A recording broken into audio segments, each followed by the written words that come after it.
In today's video, I'm going to teach you how to connect Grammarly to Slack, a process that will help ensure your messages are polished and professional. By the end of this tutorial, you'll have Grammarly seamlessly integrated with your Slack experience, allowing you to catch spelling and grammar issues on the fly. First, let's begin by installing the Grammarly browser extension. Depending on your preferred browser, Grammarly is available for Chrome, Edge, Firefox, and Safari. To get started, open your browser and navigate to the Grammarly website or the browser's extension store. Search for the Grammarly extensions, and once you find it, click on the Install or Add button. This will download and install the extension to your browser. Make sure you follow any prompts to complete the installation. If you're using multiple browsers, remember that you'll need to install the extension separately for each one. With Grammarly installed, it's time to sign into your Grammarly account. Open a new tab and go to Grammarly's website. If you already have an account, simply click on the Login button and enter your credentials. If you haven't yet created an account, you'll see an option to sign up, either using your email or through convenient options like Google or Facebook.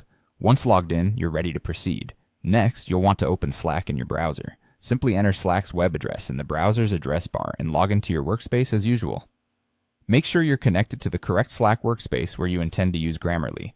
If you don't have an account, create one with a few easy steps and join your desired workspace. Now that you have Slack open, it's time to start using Grammarly. Click inside the message composer, which is the area where you type your messages. As you begin typing, you'll notice that Grammarly starts doing its magic. It will underline potential spelling and grammar issues in real time. This underlining is Grammarly's way of alerting you to any errors or suggestions that could enhance your message's clarity and professionalism.